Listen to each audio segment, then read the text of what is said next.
always there's so get me many. just because of the creation of it all. It's just amazing to me. I think biggest opening of any movie, isn't it? Yeah, I think so. I think they did like $1 billion. Yeah, no, I Well, my son's friend is a producer, and he works for Disney, and he produced the Tron movies, that were on. And then he called Dustin and said, "Guess what movie we're doing?" See, they were babies together. Yeah. And Dustin said Dumbo, and he said, "Yep." That was their favorite movie when they were like 3 years old. They watched it over and over and over again. Ready? Yeah. Ready? Good evening. Welcome to the February 20th study session. I ask that everyone either turn off their phone or silence them. And we'll get started. First item on the agenda is the review of the recreational vehicle parking regulations. Julie Hurley, our city planner, will handle this item. Thank you, Mr. Mayor and Commissioners. As you know, the issue of RV parking is one that comes up fairly frequently with our normal code enforcement duties, and it had been requested by the Commission that we give a chance to take a look at it and review our current policies, see if there's any areas that the Commission would suggest we make some changes in it. So I've put in here our current regulations as they're currently written. As you'll recall, these were last updated in January of 2017. As they currently stand, generally between April 1st and October 31st, storage of recreational vehicles is permitted anywhere on your property, as long as it's on a paved or aggregate block surface. It does have to be a minimum of 10 feet from the curb or edge of street, and that was for sight distance issues with people pulling into and out of driveways. It has to be at least 2 feet from any interior side lot line and not block any sidewalk. You can have up to 2 on your property at any one time between those dates of April 1st and October 31st. Between November 1st and March 31st, storage is limited to any area in the front or side yard that's outside of the setback. So generally speaking, your front yard setback is 25 feet, so it would have to be at least 25 feet from your front property line. Side yard setback is generally 6 feet, so it would have to be at least 6 feet from your side yard property line, or it can be anywhere in your rear yard as long as it's on a paved or aggregate block surface. Would you explain that again, the 6 feet on the side? That is 6 feet from The property line. the property line. Your neighbor's property. Your neighbor, where it butts with your neighbor. Yes. Okay. Correct. So the reason that we selected the date ranges, the April 1st to October 31st for the expanded parking allowance was to line up with the time period that the city's campground is open. And the Commission felt, when we discussed it last time, that was the period of time that people would generally be using their RVs more heavily, and wanted to give them the leeway to have them on their properties a little bit more than what was previously allowed. So that's the way they are currently. They had previously been revised in September of 2012. That was the last time they were updated. So if you have any questions, I can answer those for you, or that's just... What other issues have come up this year other than the one I brought up to you, or that was brought up to you? What tends to happen when we change regulations, people are confused and they don't know what the regulations are. And so what I'd had code enforcement do is after October 31st, so the month of November, since last year was the first year that we had the 2 separate time periods for parking RVs with the different regulations, they did a sweep of the city, and we had 41 RV parking violations in the month of November. People who still had their RVs parked in areas that wouldn't be allowed. So, and we did, catch a lot of people by surprise that they couldn't have it where they thought they could. The vast majority complied and moved it either to a storage facility or into their backyard. And we had really only just the 1 or 2 that were not wanting to comply. Now, if they're in the backyard, do they have to be on a slab as well? Do I understand that, or? Yep. Paved or aggregate surface, so really they could use blocks, cement blocks, and just have those under the wheels, or I see. Okay. Yeah, supports for that. It doesn't have to be a slab. Okay. And one thing we changed a year ago this time, we used to have that even during the summer months, you could only have it parked there 72 hours per month. Correct. That's correct. And you know, you'd have to go out and say they had 24 hours here, 24 hours, a week later, 48 hours, and they're in violation. It was Yeah, impossible to. Pretty impossible to So really read. now you can have it in your driveway April 1st through October 31st, unlimited in theory. Correct. But after, starting November 1 through March 31, then we have these other requirements. I think people were a lot happier with that. However, one of my neighbors had a gigantic trailer in her front yard, thought she could keep it up all year, and I just said, no, you gotta take it down. I think they came over and cited her on it, and she took it away. I believe so. About a month ago, though, there was a Colonel retired Keatsman who came in here. Does this relate to what he was talking to the commission about? I believe that's The part vote. of what prompted. The Yeah, vote that's on why the we side, put it that on- was, that's why I put it on that was study the one that I session. brought to his Study attention. session. So how do we, this is, what do we tell him at this point? That gentleman's boat was parked on the side of his house, in the side yard setback. On his property, there was not sufficient room on the side of his house to have the boat aside the house Yes. with still that 6 feet between the Right, boat and okay. the property line. So that's what the issue was. So he got a ticket, or he was cited, He was right? cited. And so, and have we gotten, so that remains, that citation remains, and does he know that, because he asked for some type of relief, didn't he? Yeah, when he came to the commission directed staff to bring this to a study session, and so we contacted courts. Okay. His case had been filed in court because he hadn't abated it. That's our standard practice. Okay. And we had courts dismiss it. They can't really just continue a case indefinitely. They had to dismiss it so that pending the outcome of your discussion and what you would like to do, we would still then have the ability to refile a citation if the regulations stand. Because he's in violation of the. Yeah, but he regulation. said it, he had built that when he Right, said yeah, they had right, right. approved it, so. But the 6-foot setback, if that wasn't in there, That and he wasn't built it there. right up next to the, if he built it right up next to the fence, and if that wasn't in there, would he have been, if that 6-foot setback wasn't in there, would he still be in violation? If we didn't have the rule, no, he would not be in violation if that setback rule was not in there. But I it guess I was don't in understand, there. why is there a 6-foot setback? Why is that? That's our standard setback for any type of structure, if you were to put a carport or anything, and that's generally, the thinking is to give, some space between your property and your neighbors so that you're not, kind of encroaching and really butting up right against them with any structures or large items that you would have on your property.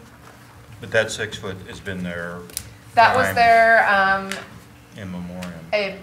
for as long as I know, prior to 2012. It was even there that was before, in- that's nothing new. That That's did not nothing new. change. That did not Yeah. change. Well, I still think if they get approval to spend thousands of dollars on their driveway and their side driveway, that they should, and they got approval through the city to do that, they should be grandfathered in. That's just, I know nobody likes to give exceptions, but in those cases where in this case, Did this property I owner think if have we'd asked him, approval? he probably could have approved it. The city doesn't issue permits for driveways, No so building permits or anything? we looked back through our records, he had obtained a fence permit, and at that time he had marked where he was gonna put a slab. You can certainly put a slab on the side of your house, But you just can't to use park it. a car or. But you have to have 6 foot in between that and the fence. No, the slab has to be, pavement is a different setback, pavement can go up to 2 feet Okay, next to the But what property can you line. put on it? You could park a car on it, Well, you're within that 6 motorcycle. foot then. This regulation only applies to RVs, not to regular if the passenger pavement can be vehicles. within 2 feet, then why can't we extend that to 2 feet? Because that would put him in compliance then, wouldn't And it? that's for you all to discuss. I mean, is that possible? That would be your decision. Had this property owner been cited before this most recent one? Yes, I believe you have. How many times? I don't have that in front of me, but at least once. So even In before previous this, yeah, I mean, Yes. he had been cited, so he had Correct. been apprised, this is an issue. Correct. What's your recommendation, though? I know it's our decision to make, but I mean, what's your recommendation? Is this a case where we could, I guess we could make an exception, couldn't we? Or what? The only thing I'd chime in is that this is truly, if anything is a city-by-city way that the governing body wants to do something, our rules are already far more liberal than most any city I've ever seen as far as allowing from April 1st to October 31st unlimited. I mean, I've never seen anything quite like that, so there's really no recommendation other than what an individual community at this point wants to do. I would guard against encroaching into those side setbacks. Those are a pretty standard safeguard in planning. Keeping those, you're gonna have a lot of property line disputes that we're gonna simply say that's a civil matter at this point.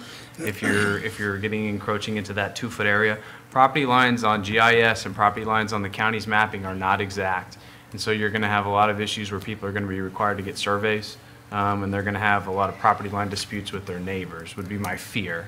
You could certainly do whatever you want, but very few people know exactly where their property lines really are. It's far enough to cut it down to a 2-foot area. I can understand that with a structure, but this isn't a structure, this is a pavement.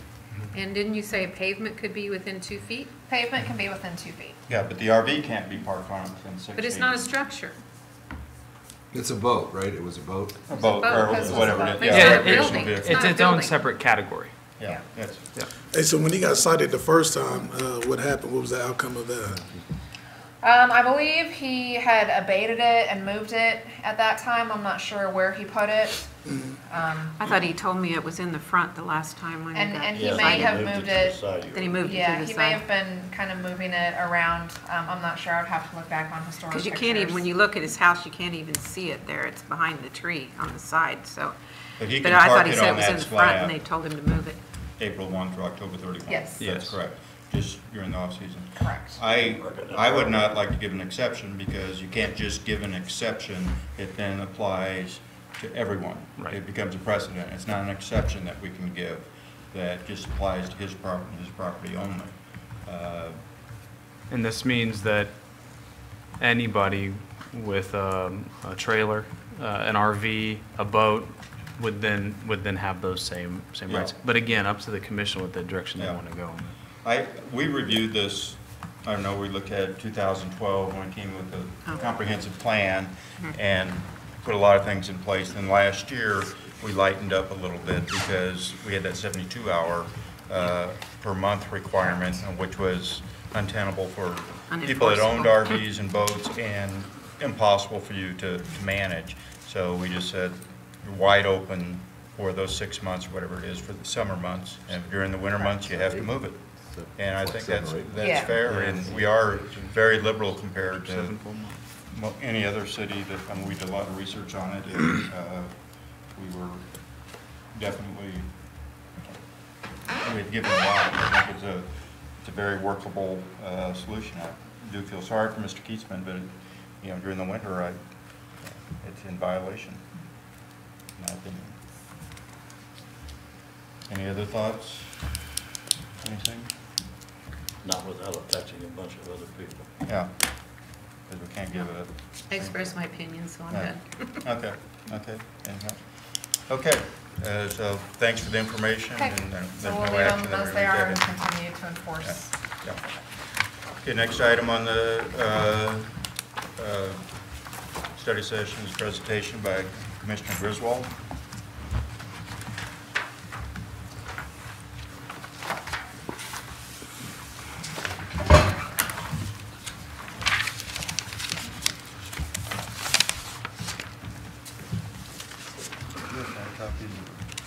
Yeah, you should have a hard copy. Yeah, that's it. There is a hard copy there, The cities? Yeah. Yeah. but, Nancy, Yeah. could I ask you to turn around? Because I'm gonna Oh, bring use some. this. Well, I I'm can gonna- see it here. Yeah, I'm just gonna use some animation, so, in terms of the timing as far as how I brief it, but. Larry, I'm gonna move over here then. Okay. So, fellow commissioners and city manager Kramer, good evening. Tonight I will take the time, approximately 20 minutes, to present my proposal for building a vision for Leavenworth, a subject that I am passionate about. Purpose of my presentation this evening is twofold, as indicated here. I'm going to outline a proposal for building a vision for Leavenworth, and I would like to get the support of my fellow commissioners to move forward with this proposal. I'll address the following 7 major subjects in my briefing.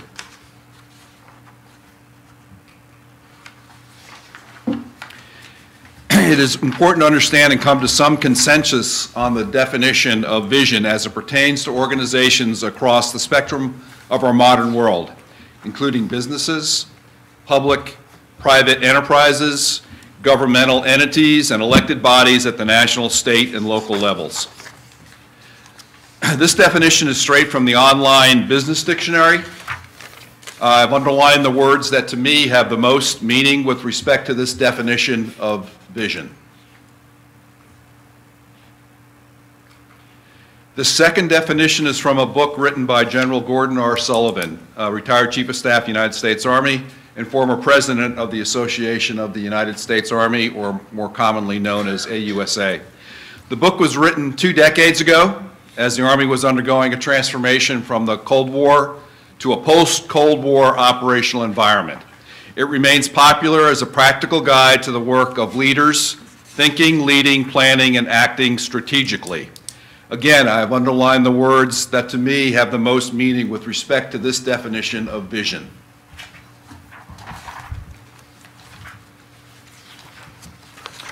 This second of 2 slides regarding the definition of vision speaks to the challenge of trying to define vision. The points on the chart, which run the gamut of what people think when they hear the word vision, come from a best-selling and still popular book written by James C. Collins and Jerry I. Porras, who at the time the book was published were recognized experts in management theory and practice and organization, behavior, and design and change. Their book, entitled Built to Last, was based on a 6-year research project at the Stanford University Graduate School of Business. The authors studied 18 exceptional and long-lasting, that is what they eventually termed visionary companies, in direct comparison with a control set of 18 comparison companies. Good companies who had been around in most cases for as long as the visionary companies. This analytical approach allowed the authors to answer their primary research question, which was, what makes the truly exceptional companies different from other companies? In answering this question, their key finding, as outlined on this slide, is that the most enduring and successful companies preserve a cherished core ideology while simultaneously stimulating progress and change in everything that is not part of their core ideology. That's here, the stimulate progress. In the 1997, that's the first paperback edition of their book, the authors added a new chapter, chapter 11, entitled Building the Vision. They used the Chinese concept of yin and yang as a metaphor to illustrate a balanced, integrated approach to strategic leaders building a vision for their companies. Yin-yang describes seemingly opposite forces which are actually complementary and interdependent. As shown in this chart's figure, this is the international symbol for yin-yang, these forces are preserving the core and stimulating progress. A world-renowned strategic leader who believed fervently in the criticality of vision was Father Theodore Hesburgh, president of the University of Notre Dame for 35 years, a major social activist, and recipient of 150 honorary degrees, the most in recorded history, at least according to Wikipedia. During the campaign last fall, I would often cite this famous and powerful quote from Father Hesburgh. Quote, "The very essence of leadership is that you have to have a vision. You can't blow an uncertain trumpet." Unquote. I like this quote because of its clarity and brevity.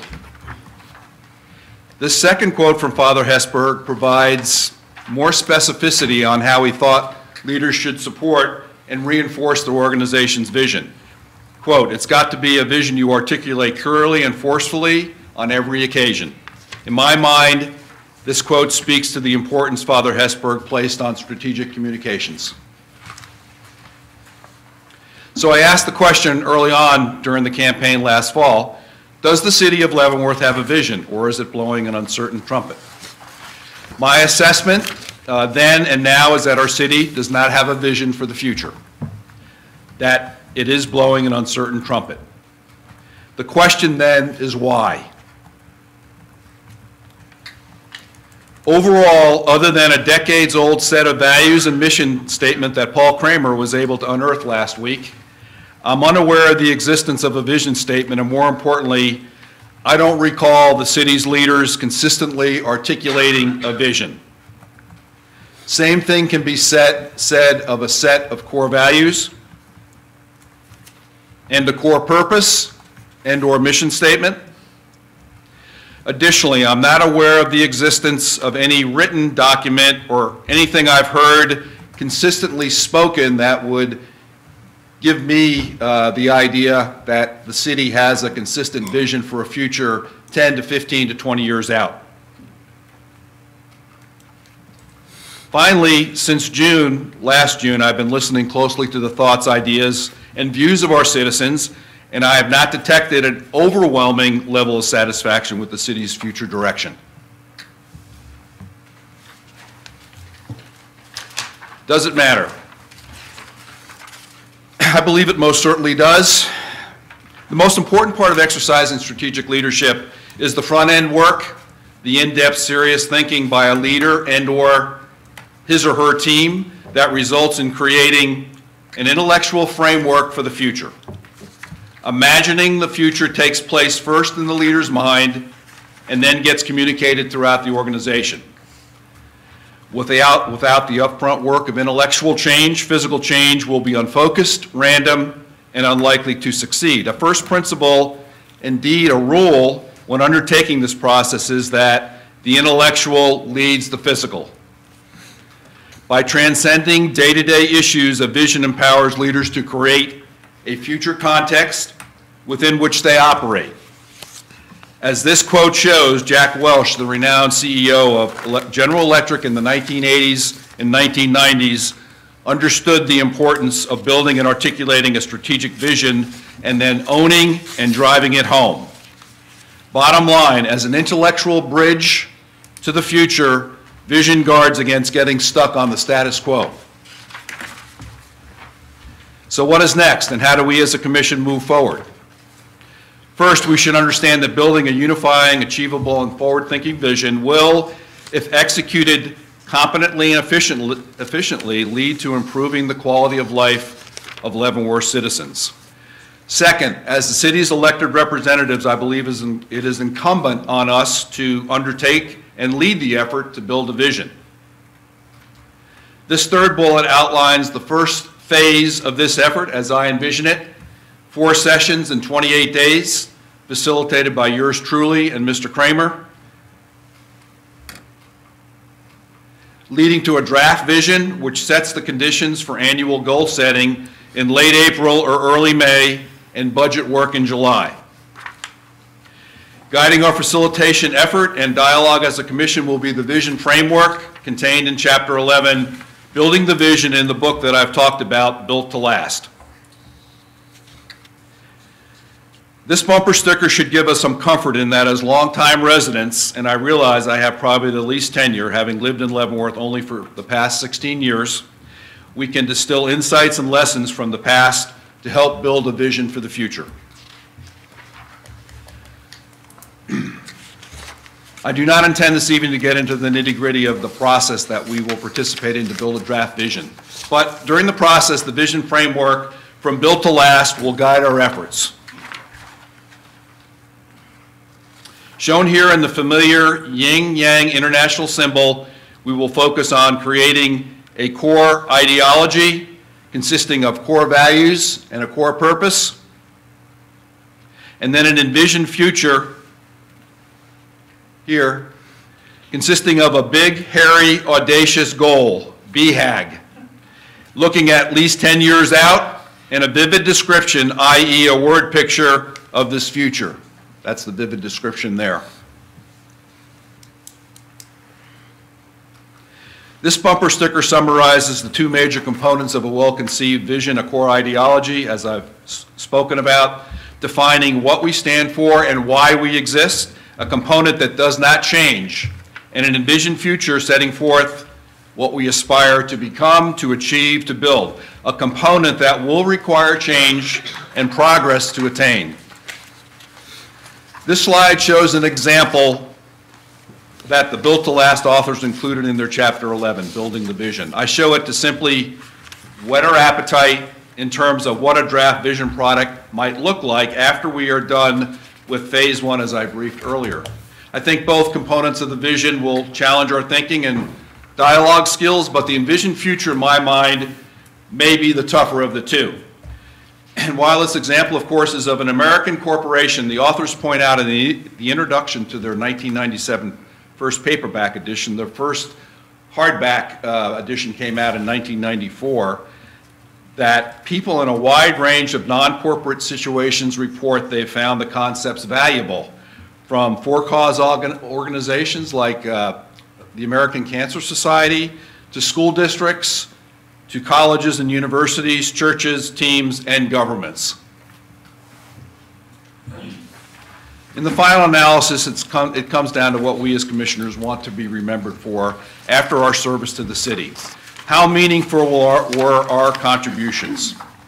As this bullet points out, did we focus most of our efforts on the day-to-day activities of the city, the near-term concerns and issues, or were we able to transcend the urgency of the present to look out 10 to 20 years, either setting the conditions for the necessary and significant change or actually bringing it about?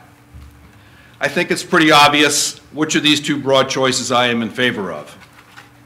And again, the best way I know how to do this is to build a unifying, achievable, and forward-thinking vision for the future.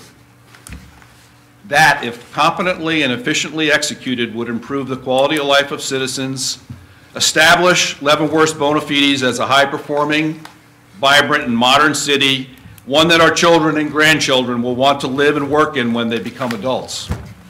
I know we can do this as a commission. I believe the citizens of our city expect us to do this, and I therefore solicit your support in moving forward as we build a vision for the future for our beloved city. So subject to your questions or comments, this completes my briefing, my presentation. Comments or questions from Mr. Griswold? Yeah, are you going to answer from there, or are you going to sit down? Okay. You've got several of these here. I've been involved with several visioning projects, including the one for Northeast Leavenworth. And I remember that with the Sisters of Charity, I've done several with the Sisters of Charity, and I know that the community is well involved, usually in the format of town hall meetings and things like that, surveys. And how do you perceive getting the citizens? Is this just something you see us doing here? No, it's the phase two, which I didn't get into tonight. The phase one I felt would be to. We just want to see what direction we're going, so. Right. Yeah. Yes, I do see but I didn't think in the next 2 or 3 months that we had time before we needed to do our work as far as the goals and objectives, the strategic goals and objectives, and then the budget work. But I would think that we would want to engage the community through and get their input through focus groups, certain focus groups. We could have business leaders, we could have representatives from the universities that are in the town, other constituencies, other stakeholders within the city. Yes, I think we could hold focus groups, have questions prepared, and get their feedback on their thinking about the future of Leavenworth. I'd also see using SurveyMonkey, which, to send out surveys to our citizens, keep it simple, but and that would be informed by the sessions that we would have that I laid out during phase one. So there would be a phase two, and then we might want to do some one-on-one interviews with certain, prominent business leaders or the president of St. Mary University, those type of things. So we could adapt and modify our vision if we needed to do that. But that would be phase two. I would think that could occur in the latter half of 2018. And that's why I said during phase one, I only saw us coming up with an important step forward, but it was a draft vision, something that would be modified and modulated as we got the input from the community. Well, I'm all for long-range planning. I just wondered if this was, having these at the study sessions, and I know the last couple study sessions have been pretty light, but we get pretty heavy into Right. a lot of subjects during the summertime and springtime, and I just wondered if the study session is the best place, the best format to have this. That's a very good question. I'm flexible on that. I don't know if we could go off-site. That's a very legitimate question. I just felt I think we could do it, but I agree that probably at least one off-site for a few hours. And by the way, that phase one, in terms of the amount of time, I saw it anywhere from 8 to 12 hours of time that we would need to spend to come up with a very meaningful and comprehensive draft vision. So you're right. Well, and another thing is having the staff here. I mean, we have to Right. spend, they have to spend time here Sure. when they've got other things to do as part of this, so. Yeah, very true. Commissioner Griswold, my comments are, and I know what you said during the campaign, felt that we're blowing an uncertain trumpet and there's no vision statement. I know I've served on Commissioner Kdhe served much longer than me, but he and I have served together for approximately the last 9 years. And I've stated multiple times, my vision for this city is to make it always make it a better place to live, work, invest, and raise a family.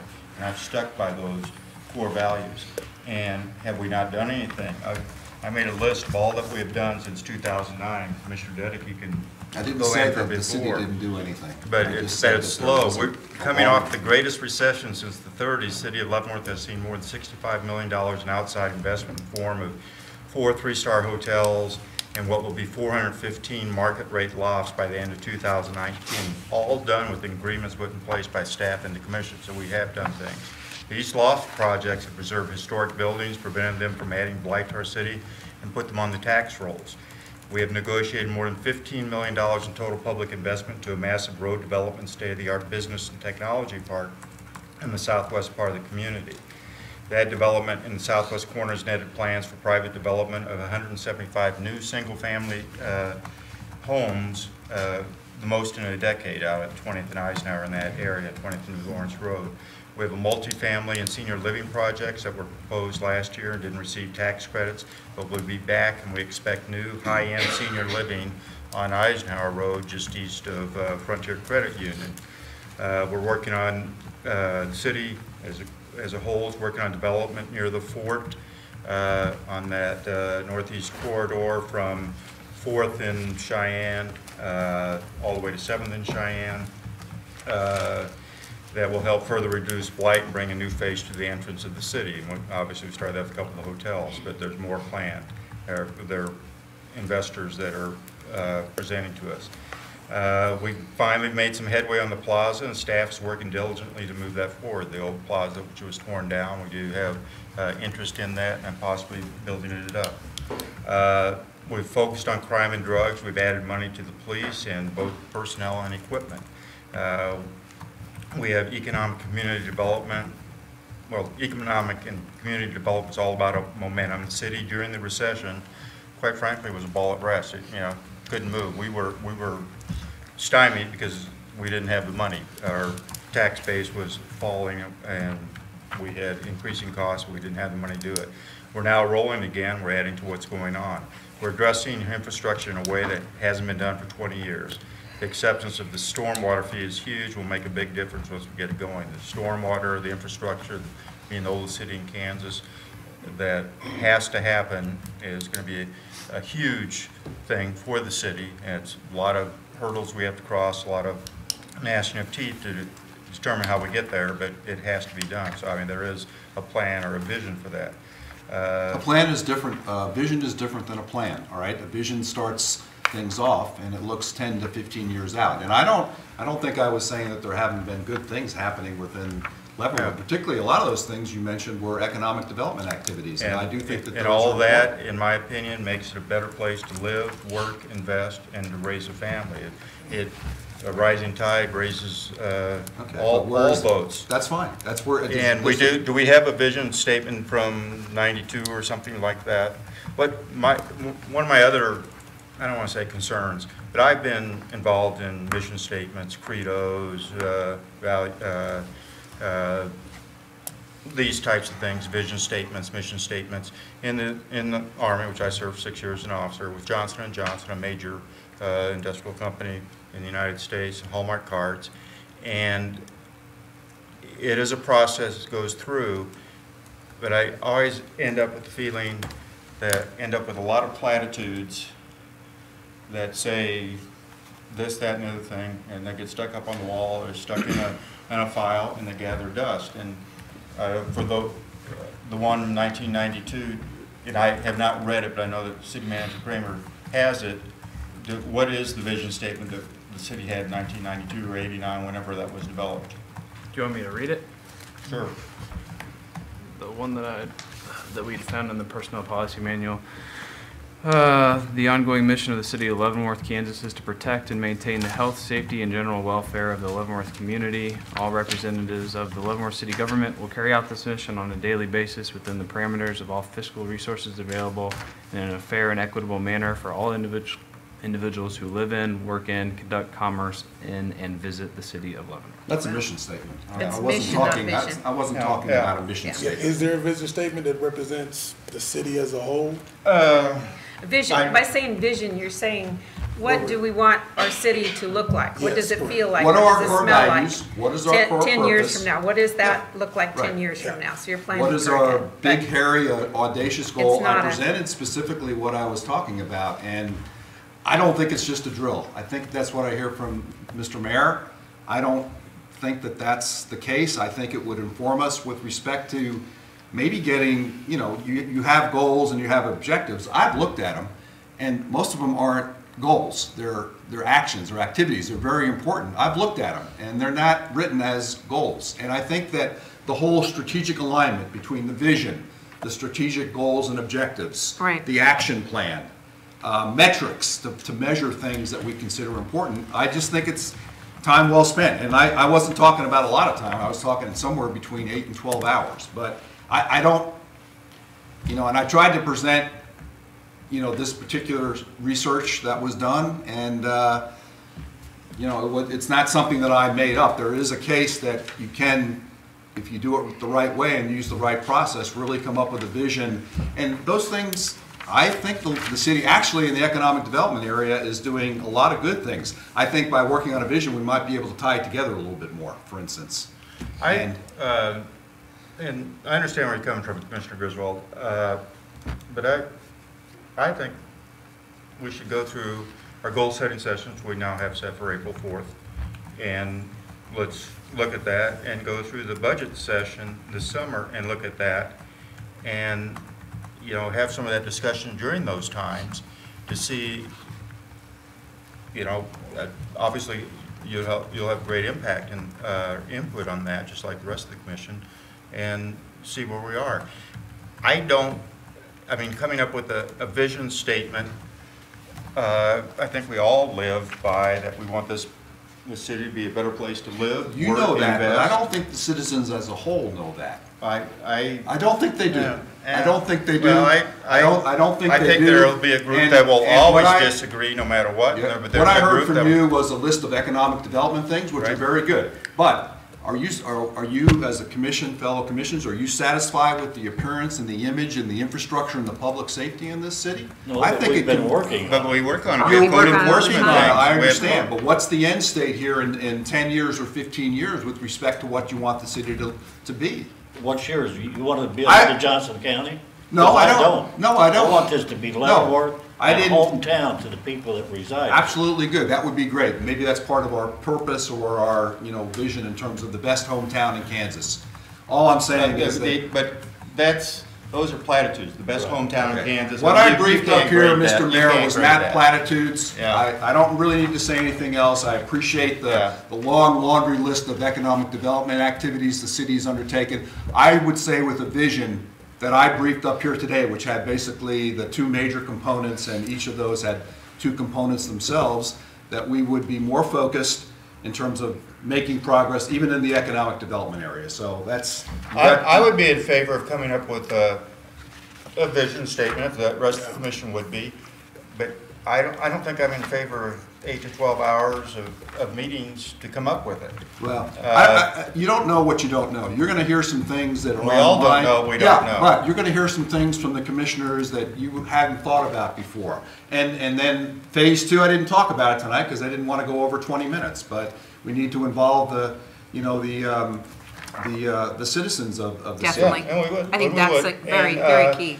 But Very key. we all don't know what we don't know. You and Commissioner Wilson haven't Yeah, been but through how a are you goal going to know setting. it unless you ask the questions? Well, you haven't been through a goal-setting session yet, or a budget setting I've been through, session. Mark, I've been a leader for 44 years. I've been As through have those. As have I. That's fine, okay? Hey, I think so this I would be presented what I presented, and we all can. I would like to, and we don't have to. If we want to do an offsite, that's fine. I just think, and it doesn't.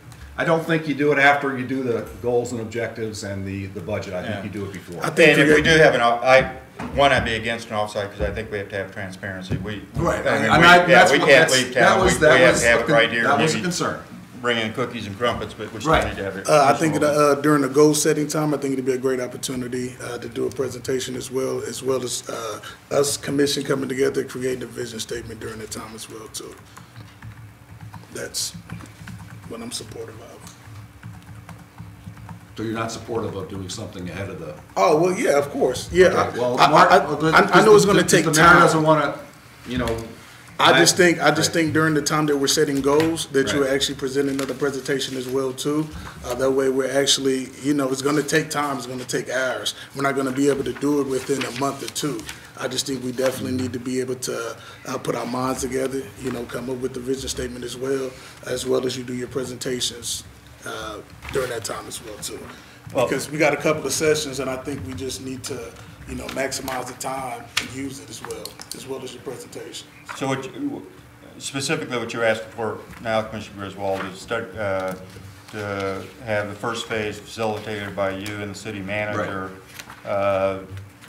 Should it not be, if in fact there's consensus, commissioners go forward, should it not be facilitated by someone other than you and the city manager? It could be, but I was cognizant of trying to be Cost, efficient. yeah. I mean, that's Yeah. that's a possibility. I didn't Yeah, know if the commissioners wanted to do that. I know some people who could do it pretty well, but I just Well, thought what from you're the standpoint- asking for right here, and we Right. have to get a consensus, either go forward or not, at this point, is you're asking for a study session on March 20th, study session on April 3rd, vision building session on April 4th, and a study session on April 17th to do the first phase. That's Correct. specifically That's what your correct. request Yes, is. that was my proposal. So, are there any more comments on that? April 4th is goal setting, isn't it? Correct. Well, we said last week that we could move that to the right a little bit. I mean, I think that's what we said last week, Yeah, right? right, that date's not, we've set it in I've said stone, mine, yeah. in loose concrete, Yeah. but that's when we have it. Okay, so is there a consensus? Well, I've got one question. Go ahead, Mr. Deputy.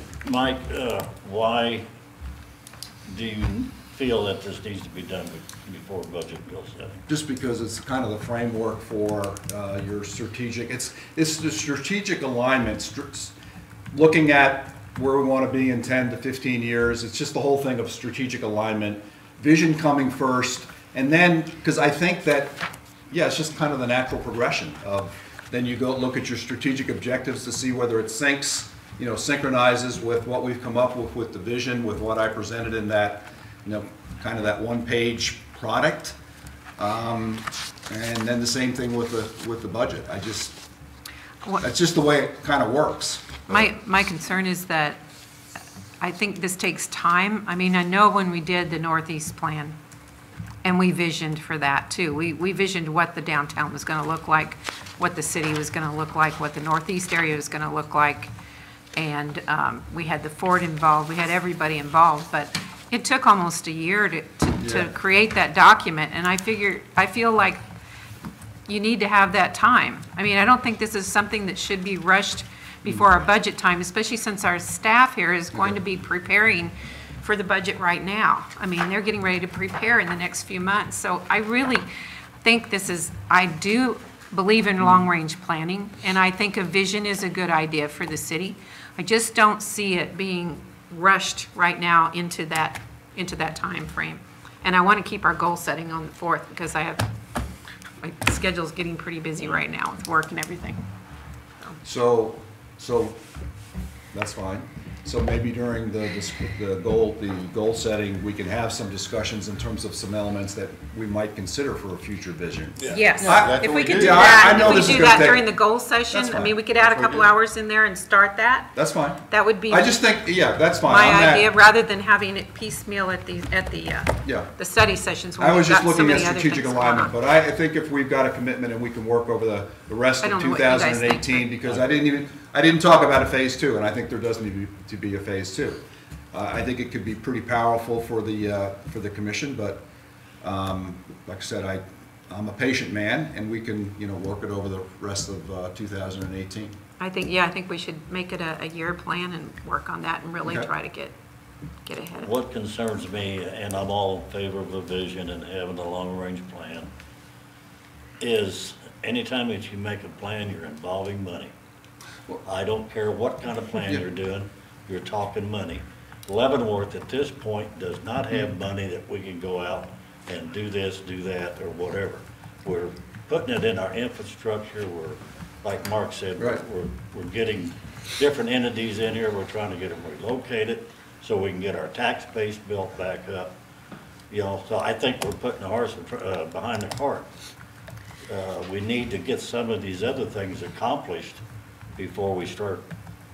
Well, I think our vision could be consistent with what you just talked about, Larry. I mean, I don't have any preconceived, and I'm not saying that this is all gonna cost money. I think there's a lot of things we can do in terms of a vision, in terms of those areas I talked about that actually don't cost a lot of money, to tell you the truth. When did you want to do the phase two? Well, phase two needs to be like from midsummer or late summer towards the end of the year. But I can come back and give you a proposal in terms of what might work better as far as, the timing on it. Okay. Well, I would agree with Nancy on the goal setting. Yeah. Just Well, add it yeah. in there on April Just bat it 4th, around there. that we come up. Right. That's fine. Get it started then. I think it would- One I, goal. I just want to, I'd like a commitment that, yes, it's not going to take 2 months, it's going to take a while, and it's probably never even actually done. That's why I set a draft vision, but I'm comfortable with that if there's a commitment that, yes, we need to work on something, and I'm not looking for a bunch of, tens of millions of dollars. I'm just looking to have a good vision for Leavenworth in 10 to 15 years, because I think that'll help us on some of the shorter term projects that we're trying to accomplish and the initiatives that we're undertaking. So, How about on our goal setting session we have scheduled for April 4th? We challenge or charge each of the commissioners come in with a vision statement for Leavenworth that we can all throw out on the table and we massage it and we come to an agreement. I would be satisfied just with like some core values and a core Yeah, I purpose. think that- I don't think we'll I have a really think statement this by then, envisioned but- future is the tougher of the two. So Right. my recommendation is that we could do that, but I would maybe look at the core values and the core purpose initially, but that's just my recommendation, but we'll do it.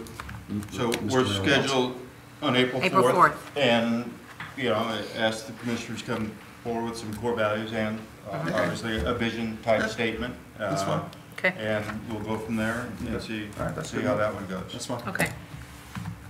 Thank you. Thank you. No problem. Hey, good presentation. It's a good presentation. Thank you. But I don't like Jack Welch, Chainsaw Jack. If you look I at didn't him now, base- if you I- look him I up used- now, he's not a hero. Well, I used his coach. I'm not using his quote. Yeah. I used his quotes. I didn't use his Chainsaw quotes. Jack is. So will you be doing the I think presentation you- on April the 4th? Each of us will probably have some input Yeah. in terms of what we think Yeah, our vision we'll is have- is going to be. Like goal setting session, Mr. Kramer kind of sends out information that we all have input on, and we'll be hashing that out. So now we need to get on to the contentious things. Okay, thank you, Mr. Griswold. Good job, Doc. Next item is the Kdhe annual report for stormwater. Mike McDonald, our Director of Public Works, will handle this item. Thank you, sir. Mr. Mayor and Commissioners, agenda items number 3 and 4 are actually quite related and heavily intertwined. The background, if you will, is that this is focusing on stormwater.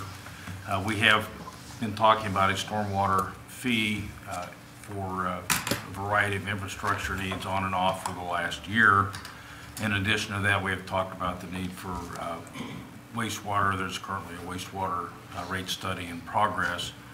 These are separate problems, if you will, with wastewater being what comes out of your house or your business when you goes down the drain or down the toilet or out of the tub, with stormwater being what runs off the roof of your house or down your street or off a parking lot, or comes into the city from out in the county. This is that runoff part, the next two agenda items, and I'll probably talk about them somewhat combined. The goal this evening really is discussion and awareness. In the next meeting, the staff will be requesting that the City Commission would approve or adopt a resolution approving the Stormwater Annual Report as an accurate reflection of the community's activities in the last year. The City of Leavenworth came under the regulations of EPA, Kansas Department of Health and Environment, in a meaningful way in the late 1990s for stormwater runoff. And ever since then, we have been required to submit reports on what we do and how we do it. The reports become more and more complex. This document is kind of the 99% draft report. I think 15 years ago it was about that big. So we've come a long way. The policy report is item 3 is the annual report for stormwater, and it is basically the I would say more interesting parts of the large document. It looks at the program that is identified in agenda item number 4 is the stormwater management program. We've identified things that we're going to do to interact with the public, to identify pollution, how we handle reporting it, how we handle addressing it, and so on. This report says what did we do about those things in 2017, and I've identified in the policy report an executive summary. The federal government has taken upon themselves to identify these 6 minimum control measures that we have to participate in, which are public involvement, illicit discharge detection, some sampling, and a host of other things. And there's some narrative that staff has prepared in all of these sections, but particularly section F, which is a description of what we've done. This is really a document that if you have questions about what we've written, we'd be happy to talk about them. I have Mike Cooper from our staff is here as well. And we have to set out some goals as to what we are going to do next year, and they are fairly basic. They're similar every year, which is more of the same, and seek to find projects to improve particularly water quality, which is the state and federal government's focus, whereas typically in the past the City Commission's focus has been on water quantity or flooding, if you will. The broad sense of the results that we have is I think we're doing a good job with the program. Water quality as it comes into the city and goes leaves the city. Occasionally it is better leaving the city than it is when it comes in, but the sampling that we take shows that it is for the most part not much better, if at all, and in general it is slightly worse.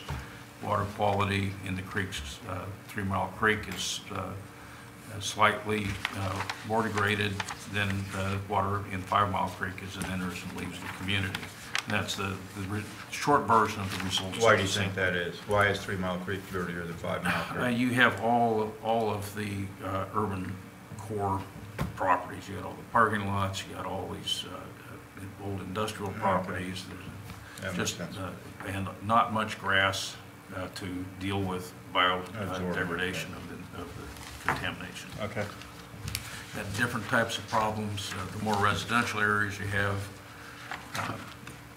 the more lawns you have. Our society places a high value in many cases on the lawn looks perfect, and it typically requires fertilizer, which is nitrogen and phosphorus, and in almost all cases, from residences and farmers and everybody, you use quite a bit more than you actually need than the plants can uptake, and the difference runs off into the Missouri River, and it impacts water quality all the way to the Gulf of New Orleans, quite honestly.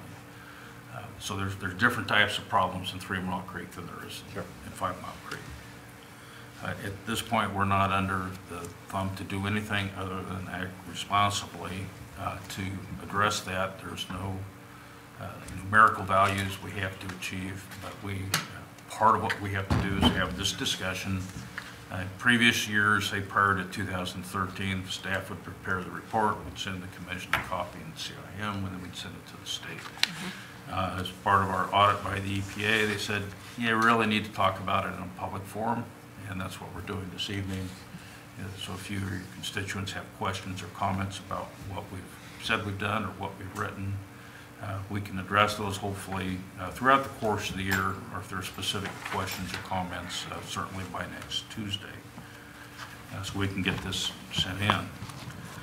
This is not a once-a-year thing. We're prepared to talk about this stuff almost any day, particularly, as you know, we've been looking at the fee issue, which brought up almost all of these types of things once a month. There are most of 2017, which is in there. Agenda item number 4 is the actual stormwater management program. It lists the 6 primary focuses of the city, and is what we say we're going to do. And we say we're going to do our little things every year. Program years 1, 2, 3, 4, and 5.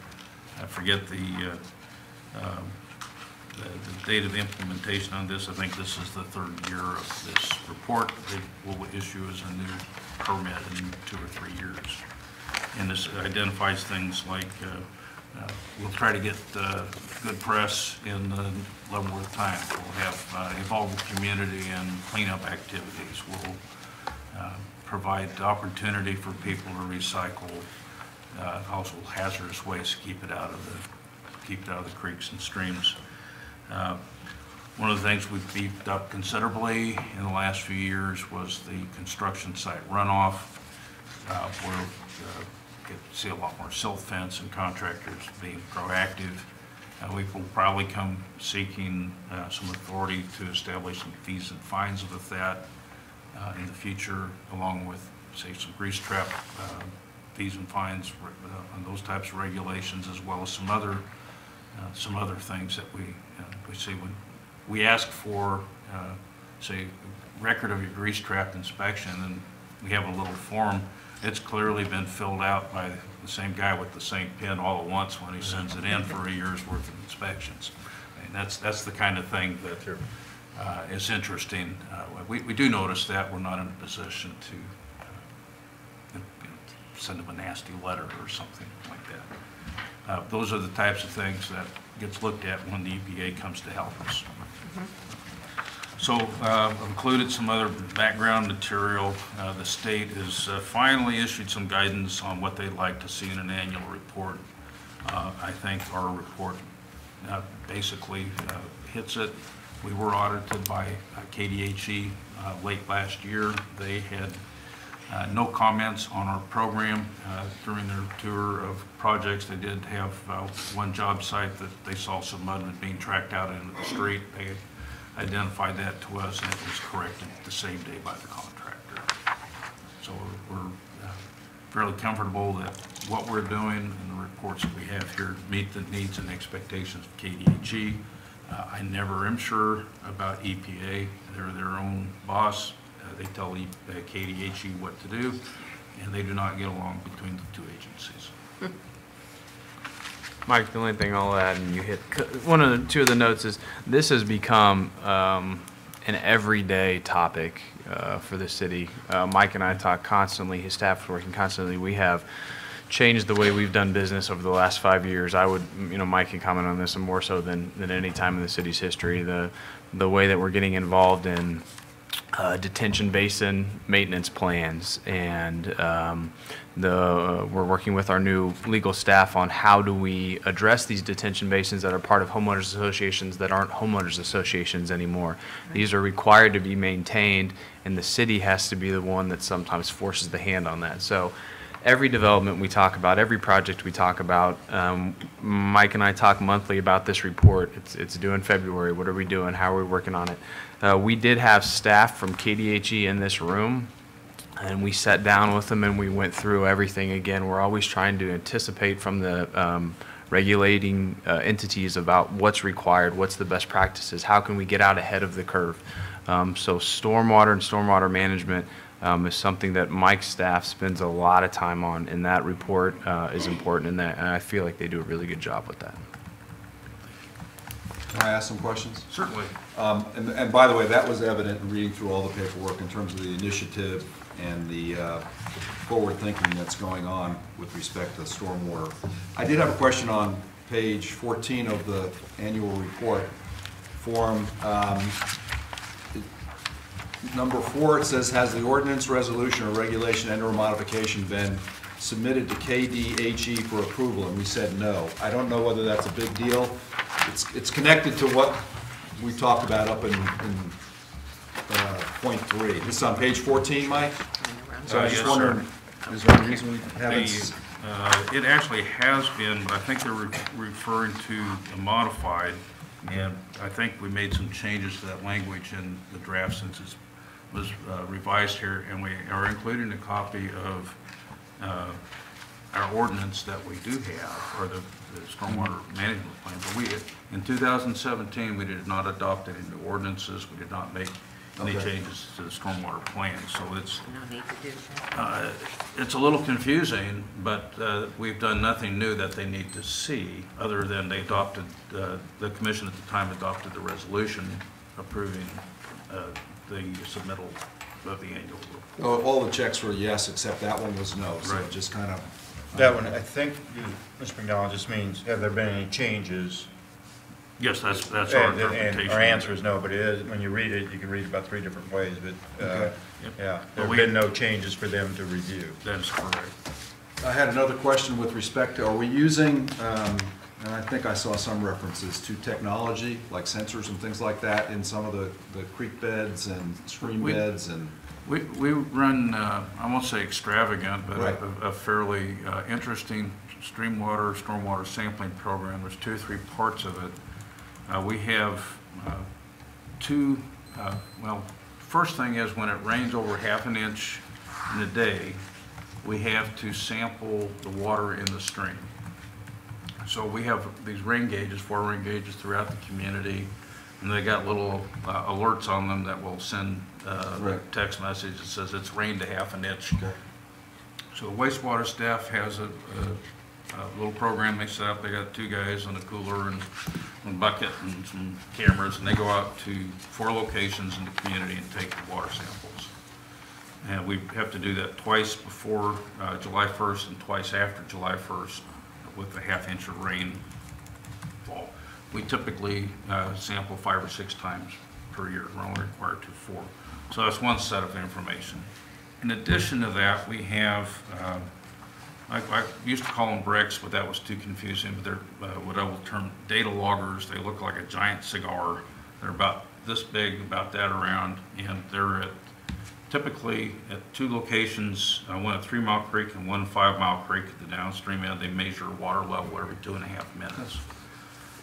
We also have another 4 of those we've put in detention basins and other portions of the creeks and streams that we're interested in their performance. In fact, we worked with Leavenworth County's staff and their engineer on the Eisenhower Road project to design the crossing, the big crossing there on Eisenhower Road and the project itself to minimize water from the new development. And there's some charts in here, and those are based on a combination of the rainfall information, which is recorded every 15 minutes, and the creek depth, which is recorded every 2.5 minutes. And we put those together and try So the data is helping you with this program, I mean, in terms of the data that you're getting? Absolutely. The state, if you read their goal, says they want you to sample when the water is going up in the creeks. You can't do it unless you want to spend about $100,000 worth of permanent monitoring stations, because by the time you know it's rained ½ an inch, you've called your guys, the lightning stopped, so it's safe to go out and stand on a bridge in the middle of a storm and get your sample. The water's come up and the water's gone down, and typically in an hour and a half, 2 hours. So you've got to know right now that you're going to go. So we changed this year. So instead of waiting to see how high the water was going to go before we sampled, we said, if we get a ½ inch of rain, we're going to go as soon as it's safe. And it's shortened, we got closer to the peak flows, but we still have not yet sampled the creek when the water's coming up, which is what the state wants. And I don't think anybody in the northeast or probably the eastern third of the state of Kansas can do it. And I send that to them every year, and they say, thank you for sending in your report. So yes, the technology, and it's fairly affordable technology. Right. To get the information we have, to get the information they want, I am not ready to recommend that. Go down that trail. It's awfully expensive, and they haven't shown that they use this information for anything.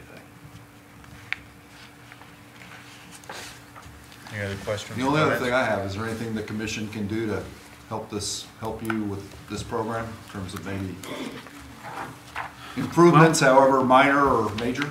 Well, the key part that came out of our EPA inspection in 2013 was the public, opportunity for the public to participate in these types of discussions. So we've tried to be responsive to citizens that have questions or concerns about funny smells or funny colors in the creeks, but in addition, try to bring items to the commission to talk about stormwater. Right. I think we covered that last year with all of the rate study discussions and the public information meetings. There was not a lot of direct public participation, but there was public participation, and it was on our cable channel, and it was covered by the paper. So the public participation in all of these programs is important. And commission, you have constituents that have concerns, documentation of that to us is very important. Shows that and they do call. You're in contact with your questions too. constituents, and that we respond to those concerns. Thank you. Any other questions or comments from Mr. McDonald? No. Thank you. Thank you. The next item is the road discussion, which I'm sure you're part of too. Mr. Mayor and Commission, I'm going to start on the policy report on the subject, under the subject subhead, talk about why we're discussing this tonight. There have been a lot of public discussions about the need to address additional single road projects in Leavenworth. And what I mean by that is each year, as the Commission knows, we do about $1.3 million worth of road work. That's through an annual GI bond issue. Currently, those funds are being used in a granite seal program on the city's lowest rated streets. And as a reminder, the city had the entire city graded by a Stantec system, which was a very advanced system that's able to do the entire city. We used to do a third of the city over 3 years. We were able to rate this city's entire streets. So we've embarked on an aggressive granite seal project to address those lowest rated streets. Additionally, there's a 5-year project right now to mill and overlay 20th Street trafficway. I've covered this ad nauseum, but I will repeat that the need to mill and overlay 20th Street was unexpected and related to the deterioration of the concrete. This is a problem statewide of concrete used at that period and at that point, and not unique to us. And then there's about $100,000 annually. Last year, the commission decided during goal setting to do one downtown parking lot a year, one of the city's downtown parking lots. And so we'll continue that, about $100,000. The remainder goes to design for the next year and any inspection fees we may do. So what gets missed in that is individual single roads, large projects that we've done in the past as one-off items in the CIP, and I know there had been a lot of discussion. The discussion specifically has addressed, that I've heard, has addressed Thornton Street from 10th Avenue, Thornton Street from 10th Avenue to 5th Street, and the continuation of Muncie Road west of 10th Street to New Lawrence Road. Those aren't exclusively the only two, but two that I've heard a lot about. Thornton Street would involve a reconstruction. We've looked at other methods on how Thornton Street could be repaired or resurfaced or anything like that. The amount of damage, the amount of curb cuts, the need to do a stormwater system through there would require a reconstruction on that. It's an important east-west corridor that is heavily damaged and traveled. New Muncie Road would be a development tool more so than an improvement, designed to trigger residential and commercial development in that area. The primary difference is a project like Muncie would traditionally be triggered by a development at that site, and you have a lot more flexibility and some funding options. You could do benefit districts, where essentially you place a special tax on the properties that would benefit from that, and that would pay for the road over a long period of time. The city could certainly do that on its own, sort of a chicken and an egg type issue there. So for the sake of discussion, staff also wanted to include a list of other collector and arterial roads that you may want to look at as you decide what to do going forward and what direction to give. So we've included 15 other road projects that would not traditionally fit within our bond-funded program, our annual program. The projects relate to staff interpretation of comments from commissioners, as well as projects that have been talked about in the community or that would create some development opportunities. The list is not meant to be exhaustive, but to enrich the conversation. If the commission does want to start looking at specific projects and wants to do so quickly, then it's imperative that we start a dialogue related to priorities and direction about the specific road projects. I want to emphasize that this is unfunded right now. We'd hesitate to put together a list of streets because in order to do one, such as Thornton, staff would have to get creative on the funding. We would have to do some work with our financial advisors and bond counsel and figure out how we could pay for something like that.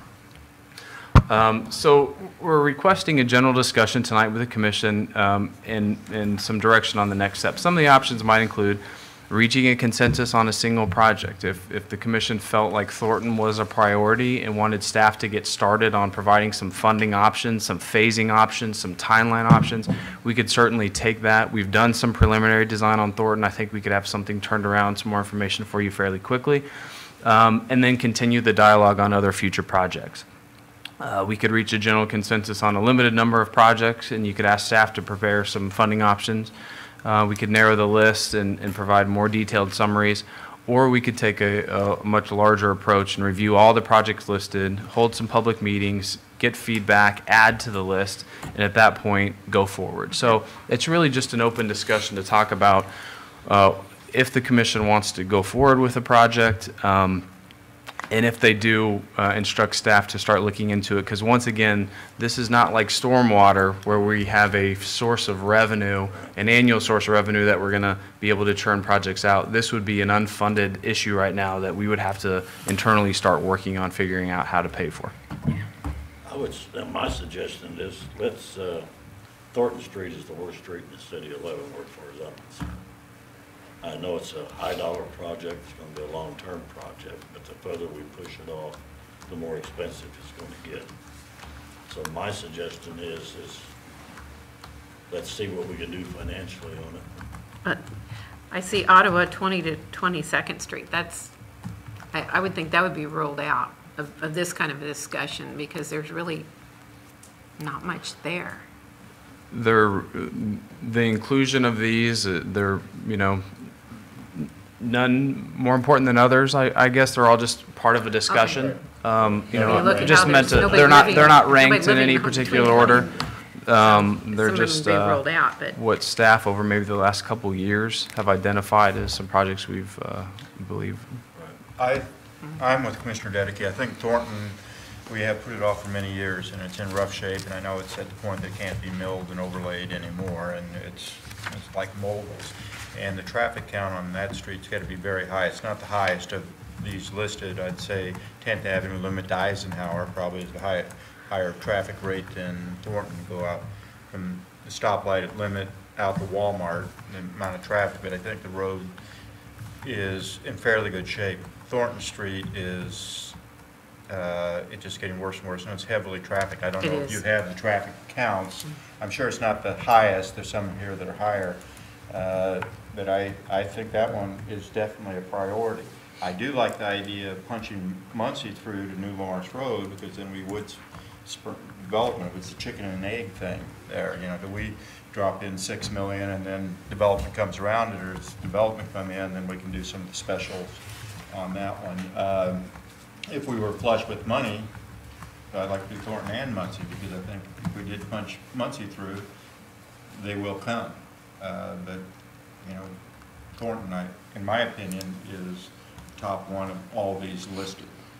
You had a couple things. One, you're going to ask a question on 20th Yes, Street and the project that's taking place, the mill and overlay that's going to be taking place, this is a project that has already been started previously. We've done 3 legs. The Okay. 4th will be this year, so then we'll finish up in 2019. Okay, yeah, that's just so the public don't think we're just doing reconstruction on 20th Street, so I just Right. wanted to. Yeah, that would end up being a full reconstruction on 20th if we didn't do this now. That's what we believe, so we're essentially preserving that street by doing what we're doing. Okay, yeah, and I agree with Thornton, yeah, because this From tearing the my high tires school, up from too. from 10th to 4th Street, definitely, yeah. Yeah, it says here 10th to 5th Street. Oh, 5th Street, well, Phase well, one. yeah. Go down the case. 4th to 5th may not be that bad. Mr. yeah. Griswold, do you have any thoughts on any of these My, streets? Thornton would be very high on my priority list. How would that be funded? Through the general improvement bond issue or other? Yeah, it You would- mentioned, Right. further down in the memo, you mentioned of other funding sources. Obviously, you'd have to take away from certain other sources of funds. I don't believe you could fund it through the $1.3 million. I think there are far too many other Right. road issues in the city. Okay. As far as how, I have some ideas. I'd present multiple options to the commission about how we think we could probably get that done. I'd be supportive of Thornton as a #1 priority, and also like the mayor's idea of, because it's a kind of a secondary or tertiary benefit in terms of the possibility of economic development if we were to do something on Muncie Road, correct, in terms of continuing that west. Yeah. So that to me is a good reason maybe to take a hard look at that one too. The only other thing that I had, and this is for Mike, the amount of time it takes to design these projects, I mean, I don't have it right in front of me here, but like 6 to 9 months. 9 to 12. Yeah, is that our staff, your staff doing that, or is that contracted out? Why is it taking so long to get the design work done? I think if you were a Kdhe project, it's more like 2.5 years, but we subcontract or contract out the actual design, number crunching, drawing of plans to consultants in virtually all projects of any size. There is a variety of give and take over what how many lanes, how many sidewalks, types of material, that discussion takes time. There's also permitting processes with environmental and other issues that you need to work through. If it was an absolute focus and prioritization by the commission and we were putting a lot of resources in it, you end up spending more, you can get to the shorter end of that time frame. But it is not rationally possible to legally and cost effectively design and build a project in like 9 months or something. And I'll add to the land acquisition, utility relocation are also included in that design phase. And those, It's right there. I mean, it can turn out to be a pretty long process, and I just, whatever ways we could, and I know there's a lot of state regulations and things involved in this, right? So, but just as a general sense, I mean, anything that we can do to kind of expedite the process with meeting all the legal requirements and not taking any, shortcuts, so to speak, but just a comment. Yes, Because it's a much longer process than you would ever think it ought to be. If it was some national crisis of some sort, you can probably do other things, but to follow the rules that we have established at the state and federal government for building roadways, there's a lot of process, and the more process there is, interestingly, you actually end up finding more cost-efficient options or projects that last longer, better, or better, longer, sort of thing. Thank you. Quick question, just for clarification. The last one, once again, I know they're not rank ordered. 4th Street, Miami to the bridge, Miami to Metropolitan. That's a state highway in, what is this, 3.5 million. Would just state highway build, the state's responsible for building it, we're responsible for maintaining it? We're kind of responsible for keeping it as it is today. There may be some projects, Kdhe has maybe some expanded limited funding opportunities But that project through downtown is so tight. There's giant storm sewer issues underneath it, and you're up against a lot of fragile buildings. We've put a lot of money in the estimate to have to deal with that. But the state doesn't have money for rebuilding new roads unless they were to pass another comprehensive highway plan of some sort. Okay. Any other questions? So is it a consensus here that we're asking Mr. Kramer and Mr. McDonald to look at Thornton Street or look at options on funding, building, improvement on Thornton? Yes. What about, as a prior, and then maybe, delving a little bit more into the whole Muncie. Yep, I completely agree. I will continue to work on Muncie simultaneously. Okay, and just show us, what Funding things options are. Are there any others in here? I know Bios 10th to 20th in rough shape, but I don't know but that's a $6 million project. We could have you do 250 hours worth of work and show us all of it, and it's not realistic. Yeah, if we wanted to spend $6 million, we could do most of the smaller ones. Yeah, but I think Thornton need something fairly quickly, and Muncie Road that we do bring us a plan on what it would take if we would punch through Muncie. And I'm gonna give you a heads up that some of the options will be, could involve making some tough choices, some spending decisions against things that we're currently funding that we may not be able to cover some of that gap. We're not saying we're going with Muncie. We're Right. saying, okay, if we do it, what's involved. Right. And with Thornton, we want to look at what's involved to possibly get that one and funding sources, bonding or however we're doing it. Okay. Any other questions? No. If not, any items among commissioners? Commissioner Brugel? No. Commissioner Wilson? No. I know that City Manager Kramer and I went to the VA on Valentine's Day for National Salute to Veterans. They have every Valentine's Day, and we spent some time in the CLC Building 122 with some, we see about 10 or 12 veterans there. Spent some time with Joe Burks, the PIO, is he the PIO or? Public Affairs Officer. PAO of VA Center. It's always a very rewarding experience, and they enjoy it, and we enjoy it too. It's a big time. Mr. Kdhe? I have none. I just would like to thank the city staff for cleaning our streets and getting out there when the weather is so nasty to do the work to take care of us. And to echo what Mr. McDowell and I had a little discussion before the meeting started. The slush and ice does not react to the salt like snow does. I mean, it does. Talk to people in Kansas City, everyone. It was a very perplexing problem. This weather incident was perplexing, and hopefully, I think some more is coming, but I don't know if any more ice is coming, or what are you hearing? We're looking for sunshine tomorrow, 34 degrees. So we're out Thursday on Thursday. Chief, how many accidents today? Very few. Very happy everybody stayed home. Mr. McGaha gave us an update. I think we're expecting some more rounds between now and Friday morning, so be cautious out there for us. Okay, thank you. It's 60 Saturday, I don't know. Okay. If there's nothing else, Mr. Kramer, do you have anything? I don't. Okay, we're adjourned.